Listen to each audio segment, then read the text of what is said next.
How humanistic thinking enriches our everyday life.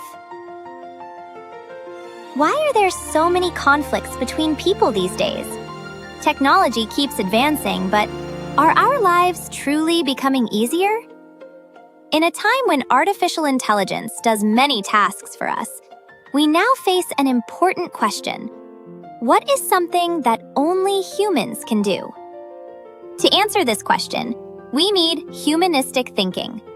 We make choices every day, build relationships with people, and think about the future as we live our lives. But what if we could see all these things from a slightly different perspective? That power comes from humanistic thinking. So, how can humanistic thinking make our everyday lives richer? It begins with empathy. Why is empathy important? Because it is where relationships begin. When we read literature, we experience other people's lives indirectly. When we learn history, we come to understand the worries and conflicts of people who lived in different times. As these experiences build up, we gradually learn to understand how others feel. Then, how might our relationships change? We begin to understand our parents' lives, and conflicts between generations begin to fade. Our conversations with friends become deeper.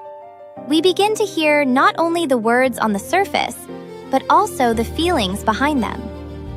Empathy becomes the starting point for changing relationships. Humanistic thinking also helps us connect different ideas. Can you imagine a moment when different things come together? Steve Jobs created the fonts of the Mac using calligraphy that he learned in college. At first glance, this may not seem related to the humanities at all. Yet connections like this create something new. A sense gained from art becomes design, and insight gained from history becomes strategy. The humanities are also a way of understanding the lives of people who lived before us. We learn about life through their choices, failures, and efforts to overcome challenges. The story that Edison experienced many failures before inventing the light bulb shows us that failure is not the end, but part of the process. Stories like these give us the courage to try again. Another important part is asking questions. The humanities continue to ask, why? When we question things that seem ordinary, new ideas begin.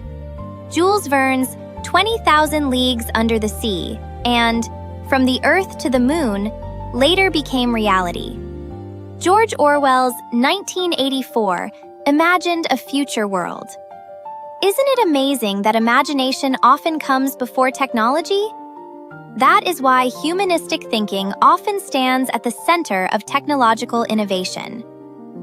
Steve Jobs once said that Apple stands at the intersection of technology and the humanities. Technology solves problems, but humans decide what counts as a problem. Finally, the humanities help us reflect on ourselves. How well do we really know ourselves? Literature reflects our emotions, and music calms our minds. Art asks us a question. What kind of person am I? The process of searching for the answer to this question is itself part of the humanities. When we are physically sick, we go to a hospital. But where should we go when our mind hurts? The humanities can be one answer. In the end, all of this helps us understand our lives better and live more fully.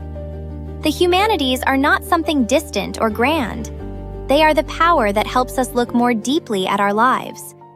So what question can you ask today?